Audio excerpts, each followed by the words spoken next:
ప్రశ్నించే స్వేచ్ఛ లేకుండా, మాట్లాడే స్వేచ్ఛ లేకుండా, ఆర్టికల్స్ వ్రాసే స్వేచ్ఛ లేకుండా అవినీతి, మోసకారి, నియంతృత్వ భూకబ్జా నేతలతో, వారి కార్యకర్తలతో, వారి అభిమానులతో భూకబ్జాలు చేసిన, పన్నులు ఎగ్గొట్టిన ఐఏఎస్, ఐపీఎస్లతో, పోలీసులతో సామాన్య ప్రజలకు బెదిరింపులా, కేసులా, కిడ్నాపులా? ఇదా స్వేచ్ఛ అంటే? కంచే చేనును మేస్తే కాపరివాడు ఏమి చేయగలడన్నట్లు 9.5 సంవత్సరాలుగా కనకపు సింహాసనంపై కూర్చుండబెట్ట వెనకటి గుణమేల మానురా అన్నట్లే గతంలో కొంతమంది పార్టీల నేతలు, కార్యకర్తలు, అభిమానులు లబ్ధి పొందిన దానికంటే 1000 రెట్లు అధికంగానే దోచుకున్నారు. గురువింద గింజ తన కింద నలుపు ఎరగదన్నట్లు కొందరు బాధ్యత గల నేతలు అవన్నీ మరిచి అక్కడక్కడ సభలు జరుపుతూ నేటి సమాజానికి, రేపటి తరానికి గొప్ప గొప్ప సందేశాలను ఇస్తున్నారు. ఇక సమాజం బాగుపడటం లేదంటే ఎలా బాగుపడుతుంది? అభివృద్ధి చెందటం లేదంటే ఎలా చెందుతుంది? ఇక వారి ఉపన్యాసాలు ఎలాగున్నాయంటే, ఓటర్లకు డబ్బులిచ్చో, మద్యం పోసో కొనండి, తప్పులేదు. మోసాలు చేయండి, తప్పులేదు. కమిషన్లు తీసుకోండి, తప్పులేదు. పేదల భూములను కబ్జాలు చేయండి, తప్పులేదు. సర్కారు భూములను కబ్జాలు చేయండి, తప్పులేదు. కమిషన్లు తీసుకోండి, తప్పులేదు. మాళ్ళల్లో వాటాలు తీసుకోండి, తప్పులేదు. ప్లాట్లలో వాటాలు తీసుకోండి, తప్పులేదు. లిక్కర్ దందాలు చేయండి, తప్పులేదు. ఫామ్ హౌజ్లను నిర్మించుకోండి, తప్పులేదు. దోచిన డబ్బుతో విదేశాల్లో పెట్టుబడులు పెట్టండి, తప్పులేదు. నోటికి వచ్చిన హామీలు ఇవ్వండి, తప్పులేదు. ఎమ్మెల్యేల, ఎమ్మెల్సీలను కొనండి, తప్పులేదు. ప్రతిపక్షాలను లేకుండా చేయండి, తప్పులేదు. తిన్నంత తినండి, త్రాగినంత తాగండి, తప్పులేదు. మీడియాలను కోట్లు పోసి కొనండి, తప్పులేదు. సెలబ్రిటీలను కొనండి, తప్పులేదు. వ్యతిరేక యూట్యూబ్ ఛానళ్లను పెట్టండి, తప్పులేదు. ట్రోలింగ్స్ చేయండి, తప్పులేదు. ఒక్క మాటలో చెప్పాలంటే పేదల సర్వస్వాన్ని దోచుకోండి, దేశ సంపదను దోచుకోండి, తప్పులేదు. ఏ సమస్య రాదు. ఎందుకంటే వ్యవస్థలలో ఉన్నవారు కూడా మనుషులే కదా, ఎలాగో మేనేజ్ చేయవచ్చు. వ్యవస్థలకు కళ్ళు ఉండవు, చేతులు ఉండవు, కాళ్ళు ఉండవు. స్వయంగా చర్యలు తీసుకునే అధికారాలు కూడా వాటికి ఉండవు అనే విధంగా సభలు జరుపుతున్నారు. ఒకవైపు రాష్ట్ర ప్రజలంతా ఇన్ని లక్షల కోట్ల భూములను కొల్లగొట్టారని, ఇన్ని లక్షల కోట్ల మోసాలు, స్కాములు జరిగాయని కోడై కూస్తుంటే, ప్రజలు డాక్యుమెంటరీ ఎవిడెన్స్తో కంప్లైంట్ చేసిన, పత్రికలలో వస్తున్న కొన్ని యూట్యూబ్ ఛానళ్ల వారు నిత్యం ఆరోపణలు చేస్తున్నా, మేము ఏ తప్పు చేయలేదని, దమ్ముంటే చర్యలు తీసుకోండి సవాలు విసురుతూ ధైర్యంగా మాట్లాడుతుండటం ఆశ్చర్యం వేస్తుంది. తోటి నేతలలో, కార్యకర్తలలో, అభిమానులలో ధైర్యాన్ని నింపటానికో, ఉనికిని చాటుకోవడానికో కావచ్చు. ఇంకా ఏం చెబుతున్నారంటే, ఏ వ్యవస్థలు ఏమీ చేయలేవు, మనల్ని ఎవరూ ఏమీ చేయలేరు, మనం ఎలాంటి భూకబ్జాలు, మోసాలు చేయలేదని, ఏమీ భయపడనవసరం లేదు అని చెప్పుకొస్తున్నారు. ఇంకా వారి తీరు ఎలా ఉందంటే, లేటెస్ట్ టెక్నాలజీని ఉపయోగించుకొని మనం ఇచ్చిన హామీలను తుంగలో తొక్కి, ఎదుటివారు ఇచ్చిన హామీలకు సంబంధించిన వీడియోలను ప్రజలకు కళ్ళకు కట్టినట్లు చూపించాలి.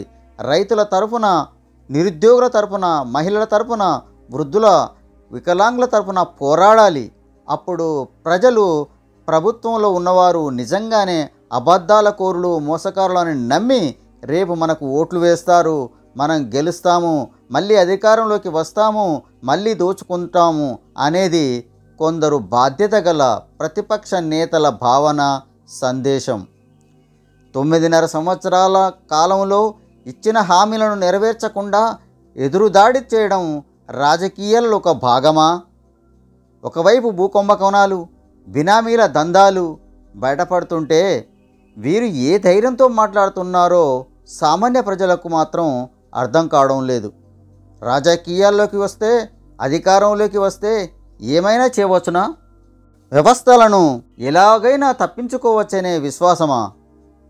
వెనకాల సరిపడా సంపద కూడబెట్టుకొని హాయిగా జీవించే నేతలు, బ్యూరోక్రాట్స్, కంఫర్ట్ జోన్లో ఉన్నవారు ఇలాగే మేకపోతు గంభీర్యంలో మాట్లాడుతుంటారు.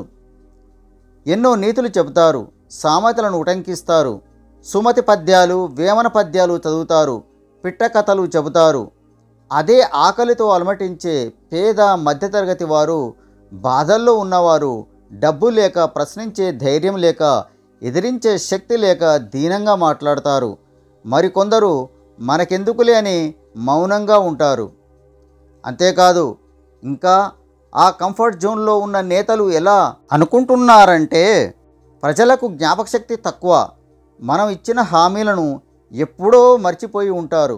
దళిత ముఖ్యమంత్రిని చేయలేదని ప్రజలు ఇంకా గుర్తుపెట్టుకుని ఉంటారా? ఎప్పుడో మర్చిపోయి ఉంటారు. దేశంలో ఎక్కడా లేని విధంగా అధిక జీతాలు పెంచుకున్నామని ఇంకా ప్రజలు జ్ఞాపకం పెట్టుకుంటారా?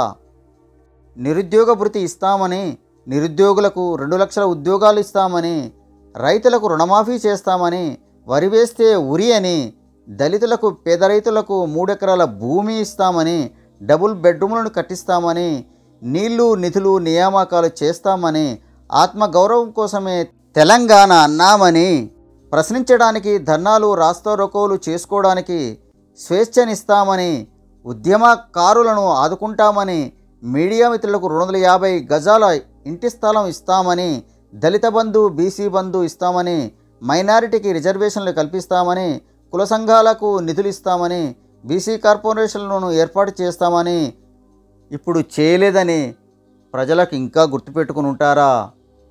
రైతు బంధు 2014లో గెలిచి 4 ఏళ్ల తర్వాత నుండి ఇచ్చామని, కాళేశ్వరం మిషన్ భగీరథ నిర్మాణాలలో విద్యుత్ రంగాలలో లక్షల కోట్ల స్కామ్ చేశామని, భూములను ఐఏఎస్ ఐపీఎస్ల పేర్ల మీద, వారి భార్య పిల్లల మీద, ఇతర బినామీల మీద రిజిస్టర్ చేశామని, అఫిడవిట్లలో తప్పుడు సమాచారం ఇచ్చామని ప్రజలు ఇంకా గుర్తుపెట్టుకుని ఉంటారా? వారు గుర్తుపడతారా? ఎప్పుడో మర్చిపోయి ఉంటారు ప్రజలు అని. ఇంకా కార్యకర్తలకు ఏం చెబుతున్నారంటే, పేదలకు ఎందుకు జ్ఞాపకశక్తి తగ్గిపోతుందంటే వారికి కూడు గూడు గుడ్డ లేకుండా ఉచిత పథకాలను ఇస్తూ సోమరులుగా బానిసలుగా మార్చేశాం గనక, మరికొందరిపై 100 కేసులు పెట్టాం గనక వారు మనం ఉచితంగా ఇచ్చే ఉచిత పథకాల గురించి ఆలోచిస్తారు తప్ప అమలు కాని హామీలను గుర్తుపెట్టుకునే జ్ఞాపకశక్తి వారికి ఉండదు. మనల్ని ఎదిరించే ధైర్యం ఉండదు. డబ్బులిస్తే, మందు పోస్తే, బిర్యానీ పొట్లం చేతికిస్తే ఇలాంటి ఓటర్లైనా లొంగిపోతారు అనేది గత ప్రభుత్వం యొక్క ప్రగాఢ విశ్వాసము, వారి నమ్మకం. వినేవారుంటే చెప్పేవారికి ఏమి కొదవా అన్నట్లు నేతల మాటలు చూస్తుంటే భలే విచిత్రంగా ఉంటాయి. 4 శతాబ్దాలు దాటినా వేమన సుమతి శతకాలు ఇంకా సజీవంగా ఉన్నాయంటే అందుకు కారణం నేటికి సమాజంలో అవే మోసాలు, అవే అవినీతి పనులు కొనసాగుతున్నాయి కాబట్టే. 10 ఏళ్ళు కనకపు సింహాసనం మీద కూర్చోబెట్టడం వలన చేసిన నిర్వాకం పేదల అమాయకుల ప్రభుత్వ భూములను కబ్జా చేయడం, ప్రజల ఆత్మగౌరవాన్ని దెబ్బతీసి స్వేచ్ఛ లేకుండా చేయడమేనని ప్రజలకు ఇప్పుడు కానీ తెలిసి వచ్చింది. ప్రజావాణి ముందు ప్రజల గోడు, అధికంగా భూ కబ్జాల గోడు, ఐఏఎస్ ఐపీఎస్ల భూ కబ్జాలు, అవినీతి బినామీదారులు బయటపడడం చూస్తుంటే ఎవరైనా విస్తుపోవలసిన పరిస్థితి. ఇవి మచ్చుకు మాత్రమే. ఇంకా ఎన్ని తిమింగలాలు ఉన్నాయో ముందు ముందు బయటపడుతుంటాయి. 50 లక్షల కోట్ల అభివృద్ధి అంటే ఇదే కాబోలు. బంగారు తెలంగాణ అంటే ఇదే అనుకోవాలి. గత 9.5 ఏళ్ళు చుట్టూ వ్యవస్థలున్నాయి, కానీ ఫలితం శూన్యం. ఎన్నికలకు ముందు ఎన్ని హామీలు ఇచ్చారు, ఎన్ని అమలు చేశారు, ఎంత కాలానికి అమలు చేశారు అనేది మర్చిపోయి ఒకరి తర్వాత ఒకరు దబాయించడం ఒక ఆనవాయితీగా మారిపోయింది రాజకీయాలలో. ఇక ఈ అబద్ధాలతో కూడిన మాటకారితనం ఇలాగే పునరావృతం అవుతే అబద్ధాలు మాట్లాడితేనే మనుషులు గొప్పగా జీవించగలరు అనే గొప్ప సందేశాన్ని సమాజానికి రేపటి తరానికి ఇచ్చినట్లవుతుంది.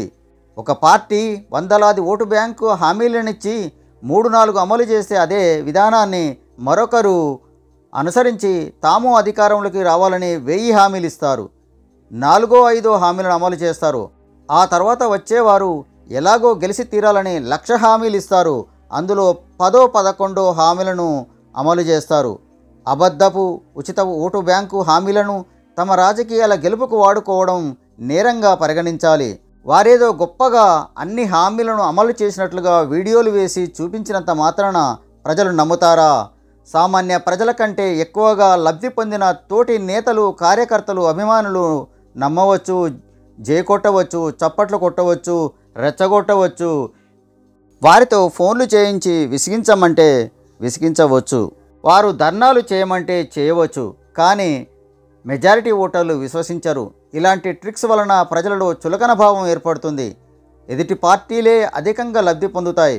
అంతేకాదు విసుగు చెందిన కార్యకర్తలు, అభిమానులు, నేతలు పార్టీకి దూరమైపోతారు. గొప్పగా వీడియోలు చూపించడం వలన వ్యతిరేకత ప్రజల మనసుల్లోకి బలంగా చొచ్చుకొని పోతుందనుకుంటే ఎదుటి పార్టీలు కూడా అలానే గత ప్రభుత్వం ఇచ్చిన హామీలతో కూడిన వీడియోలను ప్రతి పబ్లిక్ మీటింగ్లలో వినిపిస్తాయి, చూపిస్తాయి. అప్పుడు ఇంకా అప్రతిష్ట పాలు కావాల్సి వస్తుంది. నిరంతరం కష్టపడుతూ జీవిస్తున్న ప్రజలకు అవినీతి పరులెవరో, నీతి పరులెవరో, స్వార్థపరులెవరో, నిస్వార్థ పరులెవరో ఖచ్చితంగా తెలుసు. దానిని నిశ్శబ్దంగా బ్యాలెట్ ద్వారానే తెలియజేస్తారు. ప్రజలకు కావాల్సింది వీడియోలు కాదు, నీతి మాటలు కావు, ఇచ్చిన హామీలను అమలు చేయడం. అందులో ముఖ్యమైనవి విద్య, వైద్యం, కూడు గూడు, ఉపాధి, అభివృద్ధి, స్వేచ్ఛ మరియు ఆత్మగౌరవం.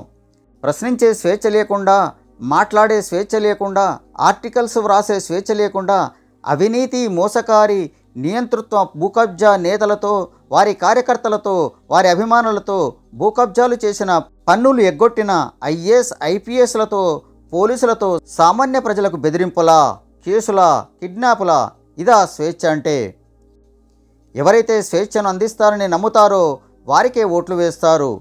ప్రజల తీర్పును మన్నించకుండా, చేసిన తప్పులకు బాధ చెందకుండా, గతంలో చేసిన పొరపాట్లను మళ్ళీ చేయమని నమ్మకం కలిగించకుండా, కనీసం 1 సంవత్సరం మౌనంగా కూర్చోకుండా, చేసిన మోసాలకు పశ్చాత్తాపం చెందకుండా, ఒక నియంతలాగా ప్రజలను పేదవారుగా మార్చి మళ్ళీ అలానే అమలు సాధ్యం కాని హామీలనిచ్చి ఎలాగైనా గెలవాలని వేలాది ఓటు బ్యాంకు ఉచిత పథకాలను నెరవేసి జనులను సోమరులను చేసి కాళ్ళ దగ్గర బానిసలుగా కూర్చోబెట్టుకుంటామనుకొని మళ్ళీ ఎలాగో అధికారంలోకి వచ్చి దోచుకుందామనుకుంటే అది అత్యాశే అవుతుంది.